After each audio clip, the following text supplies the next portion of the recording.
One. Hello, and welcome to the writer's class. Yeah, Mr. Writer's class. Well done, Jay. I know, right? I remember something. So high five, social distance style, y'all. Corona's out there. Don't and which is so funny because yesterday we're doing a reading. I'm like, high five social, and she's just like, smack. And I'm like, oh, my hand's so dirty now. I know, right? Like and nowadays, it's so hilarious because I just watched. Okay, so let's be honest. Nowadays, when y'all like, when you truly are touching something, you're like, oh, I got, where's my hand sanitizer? Where is it? Where is? I feel like that's gonna like roll over into after COVID is over. I feel like people are just gonna like roll around with gallons of hand sanitizer in their car. Are you joking? I'm gonna have a hand sanitizer hose. It's gonna be a thing, and every time I see someone, I'm like, no, she's not. No, she's not. She's just gonna have like that industrial size pump thing. I'm not gonna do that. Nice to meet you. Yeah, that's gonna be it. Pretty much. I'm Jade though, and I'm Ramona. Ooh, wow! I'm just loving our professionalism today. It's because I've had like probably too much coffee. I'm not gonna lie. Yeah. Yeah, because I'm in the midst of getting that new book together, so I've been like, oh, this coffee is great. I'm gonna talk a little bit more about us because why not?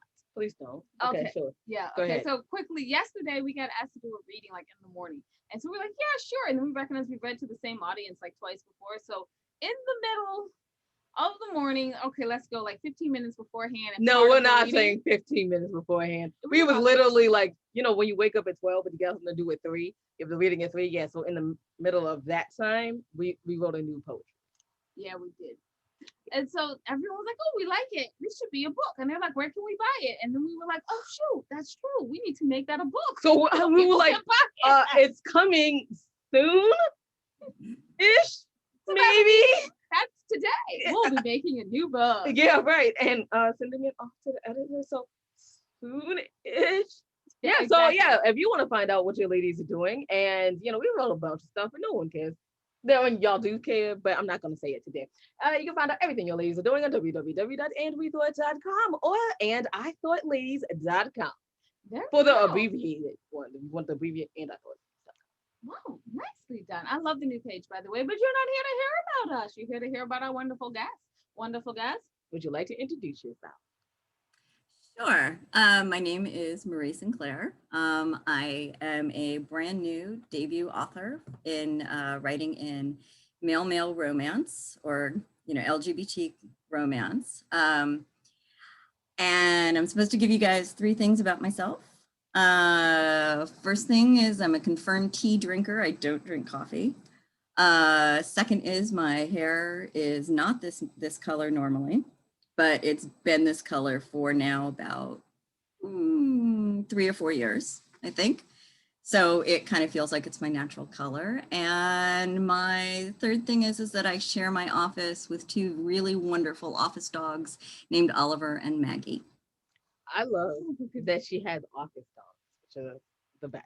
Those are like some of the cutest points ever. I know, right? It's just so awesomely adorable. I know, and her natural hair. What is your natural hair color now? What you say is now your natural hair color? That's more what it is. No, the now one. Is that blue or purple? Is that blue or purple? It's blue. Blue. Okay. So blue is her natural hair. Yeah, blue is. Yeah, I'm pretty much declaring that blue is my natural hair color. It actually, when I applied to the TSA, like their approved flyer thing back when we used to travel, they actually have anime colors that you can select for your hair color. Like, and I was like really thrilled because I got to check off blue. So I am like officially blue is my hair color for my travel. For your documents. So that makes it official. You are. It's your natural hair color. It's my natural hair color. You're a natural blue head, right? Okay, I'm sorry. I'm back. Okay. Yeah. All that professionalism we had in the beginning just out the window. Well, I was wondering when it was gonna stop because I was like, look, the coffee's only gonna get me so far. Like, and then just the normal gonna bubble out. So as a debut author, as a debut romance author, what were some of the challenges that you faced? That was my question I was gonna ask, but okay. Yeah, I know. I stole it right up. Like, thank you for your question. Took it right out of my mouth. It's great. So I mean, probably the biggest challenge that I had going into, because the book released about a week ago. It released on January 28th. And The biggest challenge was that I had no name recognition. And I knew, and I knew that that was going to be a big challenge as far as if I wanted the book to get read, to be seen, and have a possibility of having some decent sales in my first month out. And I got really, really, really, really lucky in that I kind of stumbled into networking. Well, first off, I spent a lot of time, I've spent like the past couple of years reading in the genre that I'm writing in, because I love the genre. And so I was reading in it for like a couple of years before I even thought about writing a male romance of my own. And so I was familiar with the authors, and I was familiar with the audience, and I was familiar with kind of, with the genre itself. But when I was finally working on one, I stumbled into kind of networking with one of the major authors in the genre, with Lucy Lennox, and she was putting together a massive multi-author promotion that was going to start January 1st. And I was like, this was great because the timing of it, the promotion ran from January 1st to January 10th, and my book was slated to release on January 28th. And so the timing of it was absolutely perfect for me as an unknown author to get into this giveaway that was, it was supposed to be shorts, so short stories and novellas, and it ended up being 185 authors that had work that was available on Prolific Works. And you could either, the whole entire purpose of it was to build up your newsletter mailing lists and to kind of combine the power of 185 authors with their readership base and get people to get to know other authors that they may not have read. And so I ended up, out of this promotion, ended up with going from absolutely no name recognition to, having the novella, the prequel novella that I wrote, ended up, it had reviews on Goodreads. It had people, I have a newsletter subscriber base. I went from 0 to 2,700 newsletter subscribers, basically overnight. And one of the things that I also did with my novella is that I put the first chapter for the novel at the back of the book. And because I knew that I had a really strong novella, it was the same characters that were going to be focused in the novel. It was the same couple. And I knew that if I could get people to read through that, to read the novella, and it ends at a happy moment for this couple where things seem to be going really well with them. And then the novel, and the novella takes place when the couple is in college. The novel is a second chance at love story that takes place 12 years later. And I knew if I could get people to the end of that novella where it's like my two main characters, Rye and Cart, are in this really great place and it's really obvious that they love each other, that then they would read the first chapter of my novel, and it takes place 12 years later when Rye and Cart are reunited, and it's really clear that something happened after the end of that novella. And it actually and that separated them for 12 years. And it's real, and it's really clear that there's an event that the novella is referencing, and that was kind of the turning point. And what it was that they attended an LGBTQ rally in Washington, D.C. And Rye's family is conservative, so he wasn't out to them. And there is a photo that's taken of them at this rally or at this protest, and it went viral. And it outed Rye to his family. His family swooped in and basically dragged him out of college and forced him into conversion therapy. And so he's coming back now 12 years later with massive trauma from the conversion therapy. And so the trajectory for the second chance at love story was Rye and Cart working through the effects of this and coming back together as a couple. And I really knew, I mean, my conversion rate from readers of the novella to readers of the novel has been extraordinary. And so I knew, you know, using the novella and the promo, I knew that I was going to get a good rate of people if I could just get them to read the novella.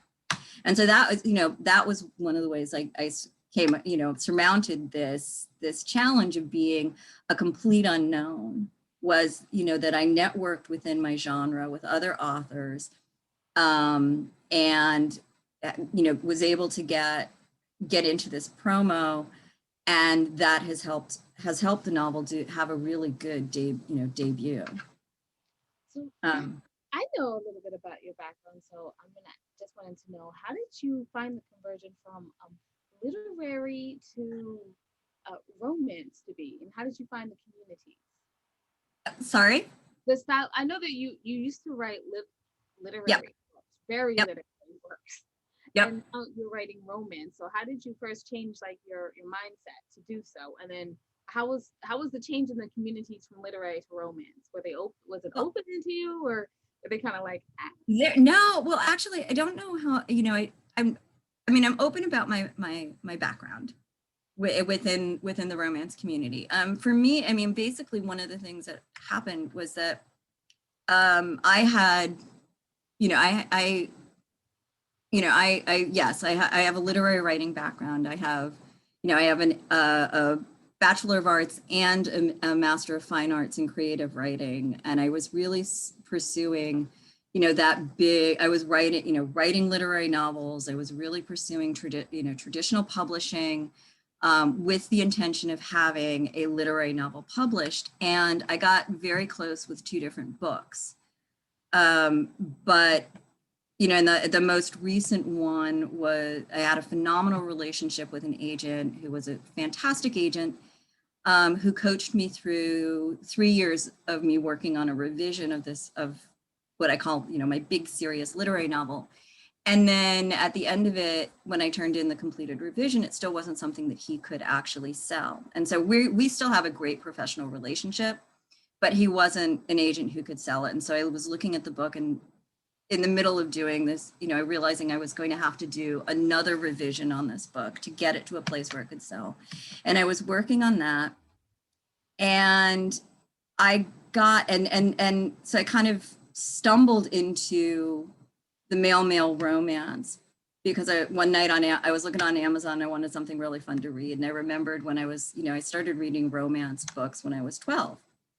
And so I found, you know, I was searching through the romance genre on Amazon, and found, you know, gay romance. And I was like, this sounds really cool. And I read my first one and was just hooked. I mean, I just went down a rabbit hole, and probably over the course of the next 2 years, read over 500 of them. Wow, 500.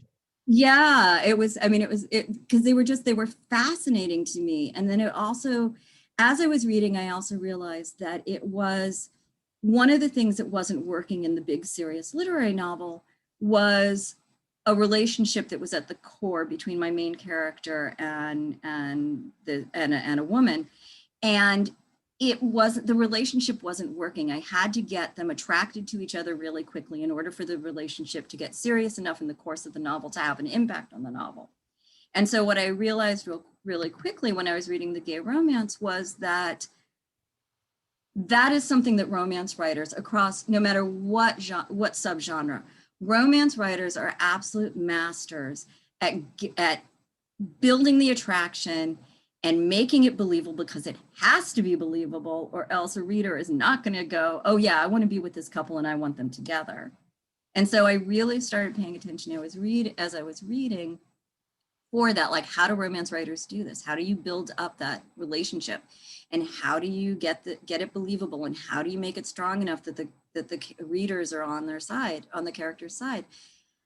And so it became this lesson in how do you do it? And then I live in San Francisco, and there was a reading series in San Francisco called Shipwreck. And what Shipwreck did was it took classic works of fiction, and there were 6 writers who participated each month. And each month we took a different book, and you were assigned a character from the book. And then you had to write an erotic fan fiction short story, 1,200 words. And then on the character, on just one character? You took the character from the book, Mhm. and you could pair this character up with anyone or anything that you actually wanted to. I had a friend who did this, and they were doing The Great Gatsby, and she took the eyeglasses, the Dr. Eccles eyeglasses, and she paired it up with her erotic scene was the eyeglasses with the Starship Enterprise. Like, so it could be anything and everything that you could think of. And so my book, it was A Tale of Two Cities, and I got assigned the character Sidney Carton. And Sidney's entire reason for being in that book is because he's a doppelganger. He's an absolute twin for the main character, Charles Darnay. And when Charles Darnay is arrested and thrown in the Bastille and about to be executed, Sidney takes his place and is executed in his place. So Charles Darnay can escape and go live out his life with the love of his life, Lucy. And so I was reading through A Tale of Two Cities as I work, I've got to write this book, and I'd never read it, and I don't know who Sidney Carton is, and I'm reading it. And I came across this thing that Sidney Carton, his best friend was named C.J. Stryver, and they were, and I quote, legendary at university for their all-night orgies.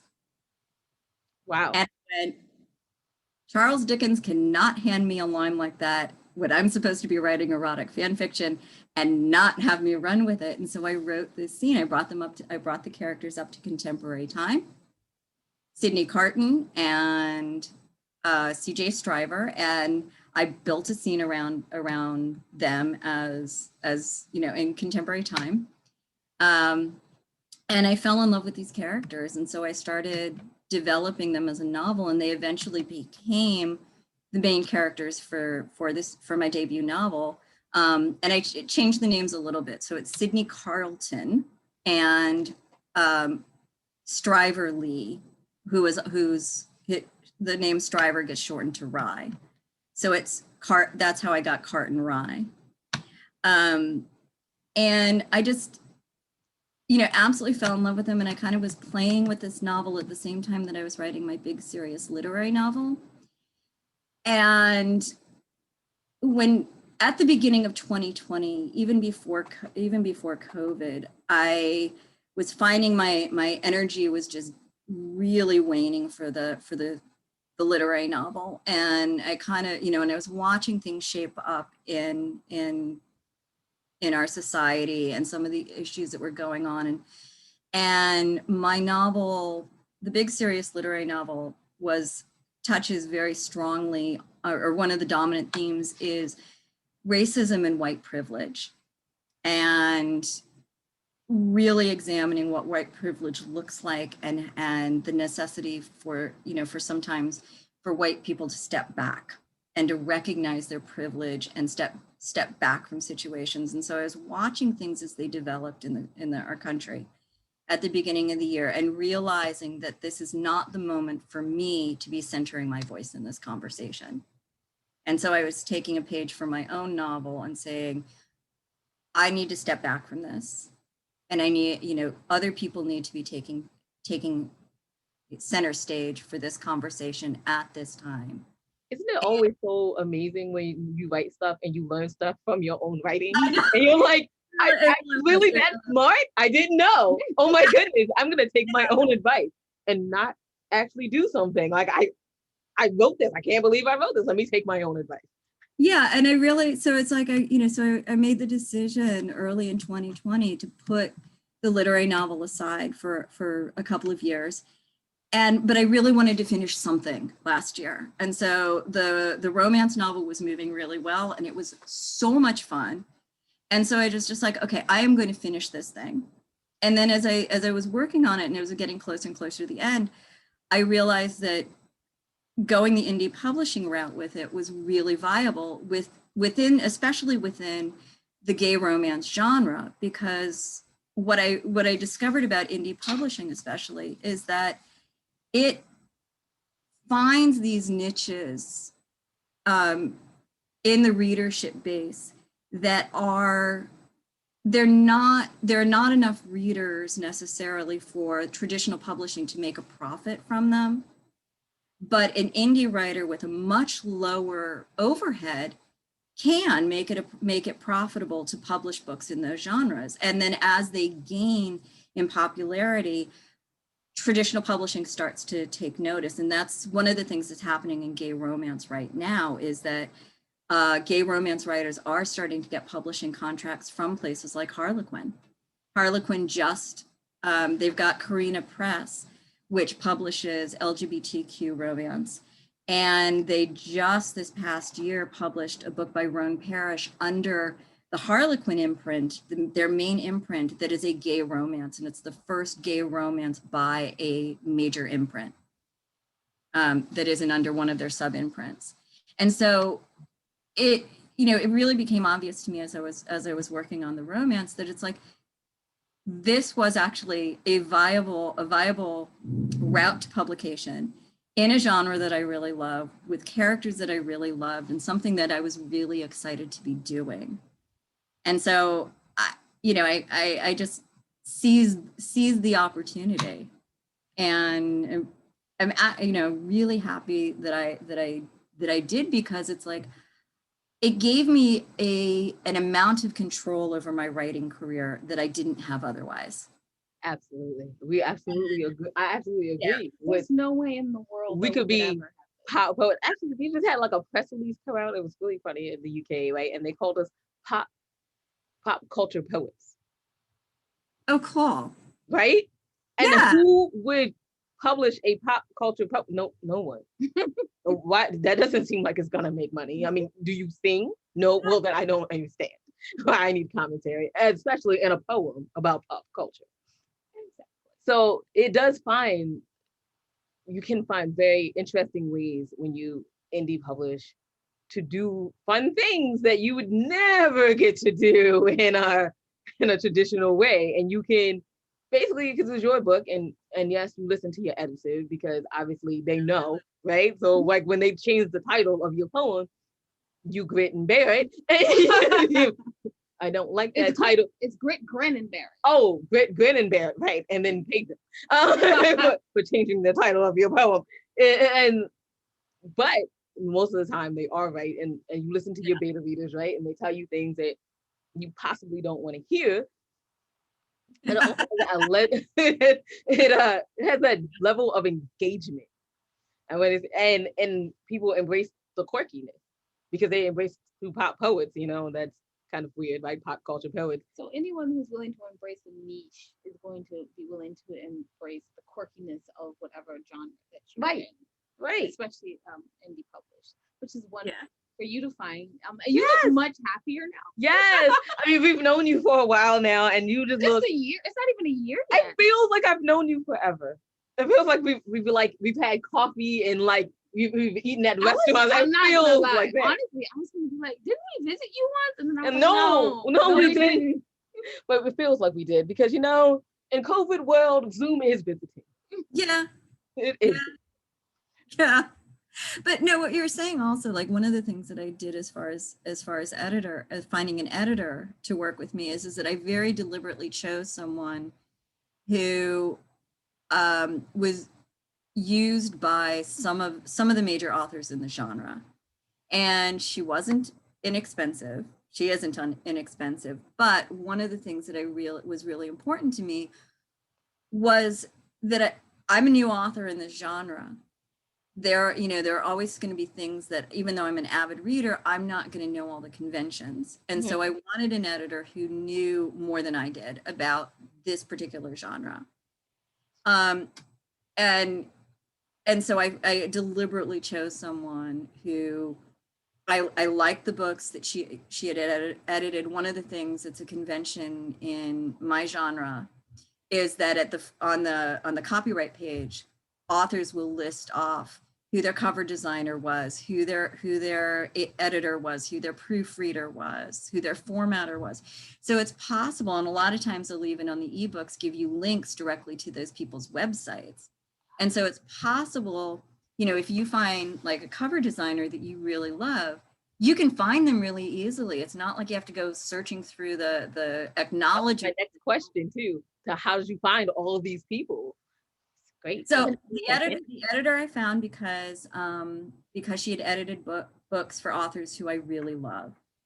And it were some of my favorite books within the genre. And I found, you know, the editing seemed to be really solid in those books.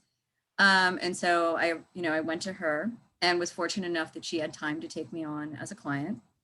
She's currently editing my second book right now. And she's really, really sharp and she's really good at continuity. Like, my God.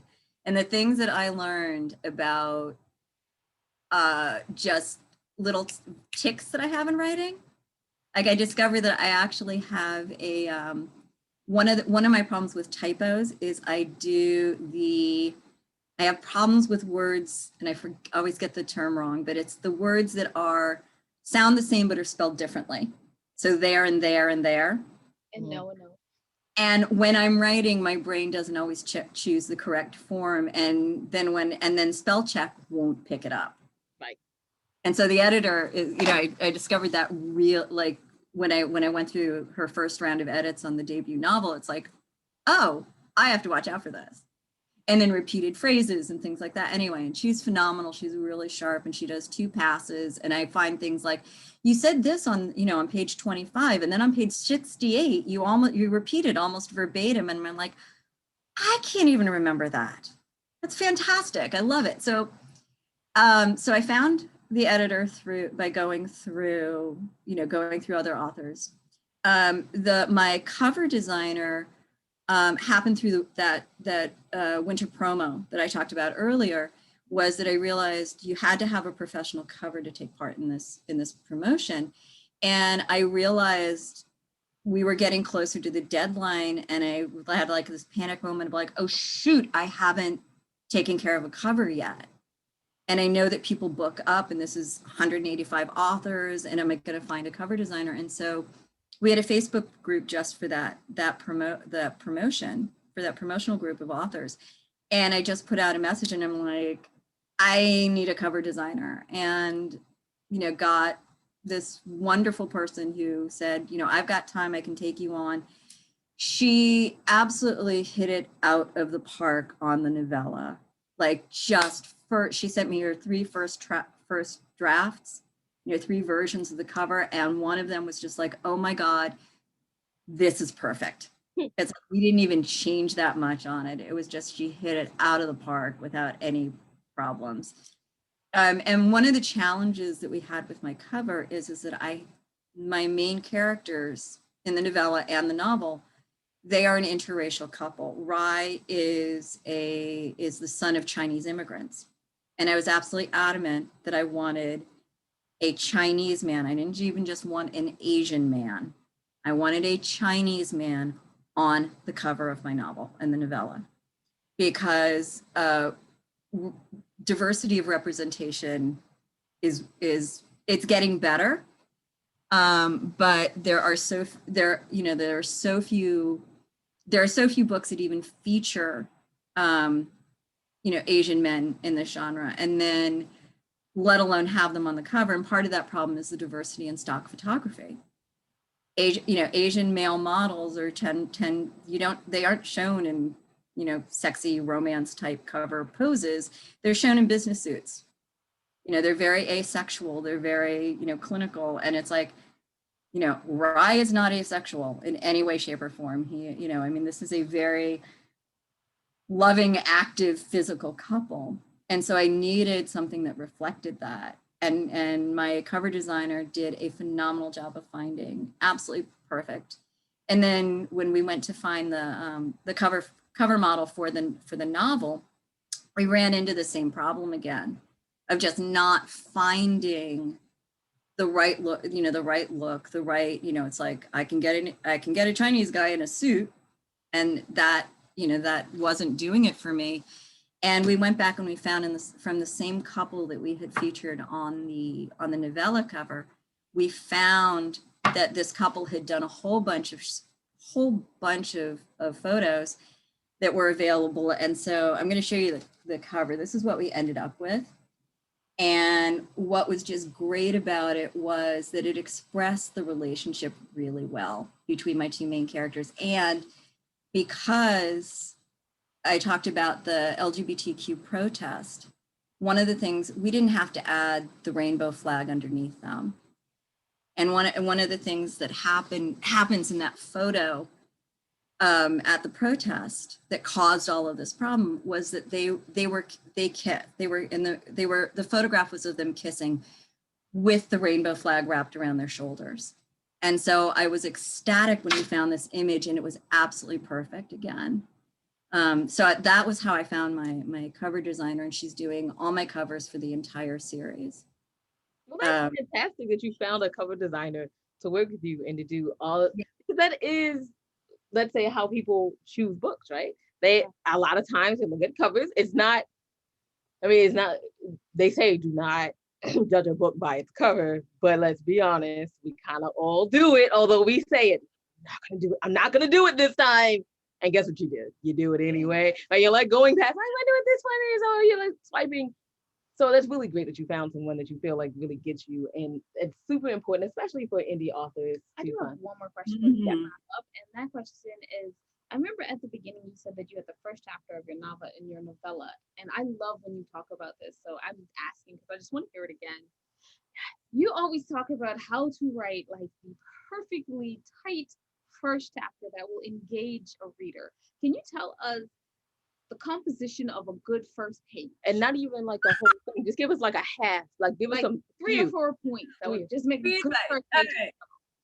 So one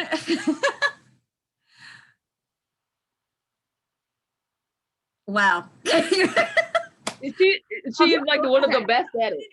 So one of the things I think that's absolutely essential on a first page is that something is in motion on that page. So it's not a static scene. It's not a character thinking. It's not a character lying in bed and pondering. It's not a character, it's not, something's already in motion. And what you're doing is that you're showing the reader the character through their action and through their dialogue, as opposed to exposition of explaining who this character is and all of their backstory. So what the first chapter for my novel starts with the moment where after 12 years, Rye has taken a job at the law firm in San Francisco where Cart is working. And so the first moment of the novel is when one of the partners from the law firm is showing Rye around and introducing him to all the other lawyers in the firm. And Cart is in a friend's office talking to his friend when they come in. And he has, it's this moment of, that is someone I never expected to see again. And then there's the reaction to the fact that what happened between them, there's a misunderstanding that was engineered by Rye's family. That after when they arrived to take Rye out of college, Rye's father, and Rye just disappears, doesn't say goodbye to Cart, just disappears from his life, and Cart cannot find him. And so Rye's father had stayed behind and offers Cart a significant amount of money to forget this indiscretion that my son regrets. And so Cart is left with the impression that Rye freaked out over the photo. He wasn't actually serious. He wasn't actually gay. And he has actually, just abandoned Cart. And so for 12 years, Cart's been under this impression. And so this first meeting between them has all of that emotion wrapped up in it. So not only is it that, and it's real, and it makes it very clear, instead of my explaining everything in that opening scene, there's the emotion, there's what Cart is seeing seeing in Rye's face, and then also what he sees. One of the things, it says, I think the line is, alongside everything else that he had ever hoped to see in Rye's face, if they ever met again, there is this look of disgust on Rye's face. And Cart shuts down, because it's like, okay, that obviously Rye's father was telling him the truth. And then when Cart goes back to his office after meeting Rye, he's got the photograph of them in his office, and he looks at it, and I give a little bit of the story about this photograph. And the final line in that chapter is that they were two boys who thought that they had the future ahead of them, and two boys who thought saying "I love you" was the start of their story rather than the end. And it was a killer line, and I knew it when I wrote it. I love that you said that you knew when you wrote it, and yeah. So But you know so there's in that opening page, something's in motion. There's something that isn't making sense to one of the main characters, and I'm not explaining it, but I'm giving enough indication that there's something beneath it that is intriguing enough to the writer to get them to move forward with it. And I'm not bogging them down with a whole bunch of backstory right there. Like I could, it was a lot of writers will take a moment like that and then give you the whole, especially in early drafts, writers will take that moment and give you the whole entire story about this relationship and everything that's going on, so you can understand why the character has this expression on his face. And instead, it's like, that's not actually necessary at that moment in time. That's one of the movements of the whole entire book, is Cart coming to understand why Rye's expression was that way. And then, and then them working through the issues that they have and coming out on the other side as a couple again. Oh, wow. Thank you so much. So far, we know that for our first chapter, we should have a killer ending line. We should have excitement, and people should be moving. Right. Some emotion, and people should be moving. And this is why I will forever be a poet. But Winona, take note. I was just thinking that the other day. I was reading my poetry, and I'm like, why am I in genre again? I step out of it. You're never gonna step. Y'all, she's never gonna step out of genre ever in her whole life. She will be writing at 95 years old. There is nothing wrong with genre. Oh, no. There's nothing wrong with genre whatsoever. No, I was saying that because you were talking about a good first page. I was like, yep, see, first chapter. I was like, see, that's not me. I don't think I can write that. Maybe I'm lying to myself, and maybe Winona will push me, and I'll have to do it anyway. Who knows? We'll see. Anyway, I was gonna put something there, but that's enough about us. Yeah, it is enough about us. Diane, when can people find out? Oh. My goodness. Winona? I'm talking to a whole nother guest today. Yeah, you're talking to a whole nother guest. Yeah, so Marie, where can people find out more about you? This is why we don't say names. Why we don't say names. I had to write it down, and I was like, I hope she's looking. Obviously, you've just revealed the fact that Marie Sinclair is actually a pen name for me, which is fine. You know what? No, it's fine. But where you can find out more about me and my books, obviously, if you want to find the book, it's on Amazon. It's available both as an ebook and a paperback, and also it's available on Kindle Unlimited. The title of the book is A Kind of Forever by Marie Sinclair. You can also find me on Facebook. My reader group is the Sin Bin. So yeah. So the Sin Bin is a great place if you want to connect and find out more about what I'm working on and what I'm now talking a lot about the next book, which is going to be called Nothing Like Forever. So I'm talking about those characters right now, and kind of and I talk about the writing process and Nothing Like Forever is an interesting book for me because I've never had a playlist for a book before, but this one has one. One of my main characters is a former Broadway singer and dancer. And so there's a lot of music that's referenced in that book. And so I've actually got an entire playlist of songs like Broadway standards, romantic standards. And I've been sharing those with my readers as I've been finishing up work on that book. And let's see, where else can you find me? I'm also on Instagram. So if you search for Marie Sinclair, I'm on Instagram, and I am also on Twitter. Although my main social media venue is Facebook. I do a little bit on Twitter and I do a little bit on Instagram. Mostly Instagram, I'm following a lot of really hot male models because I'm like finding inspiration for my books. And I've also become incredibly obsessed recently with the Chinese drama, The Untamed, which is oh my God, it's on Netflix right now. And it is a phenomenal series. And the two main characters are just amazing. And so I've become somewhat obsessed with The Untamed and following the two actors and the other cast members, and am absolutely becoming fascinated with this whole entire Chinese kind of supernatural genre. Because it's just wonderful. But let's see. Yeah, I think that's about it. Okay.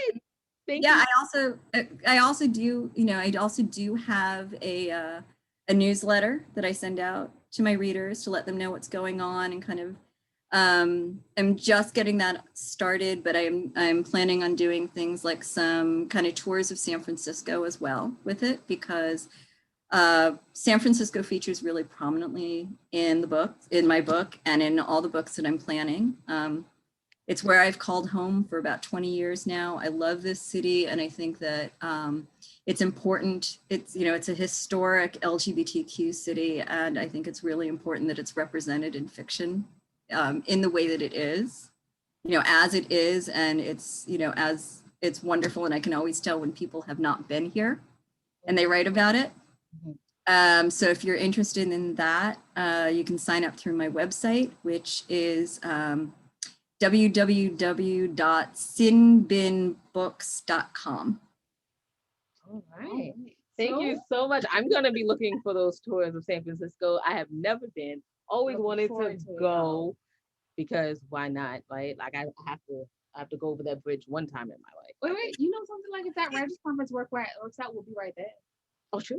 Yeah. Sure. So maybe we'll be right there. But if we can't make it, we'll be reading your newsletter. And we'll be definitely going through the tours. We'll be, oh man, I want to pretend like I ate there.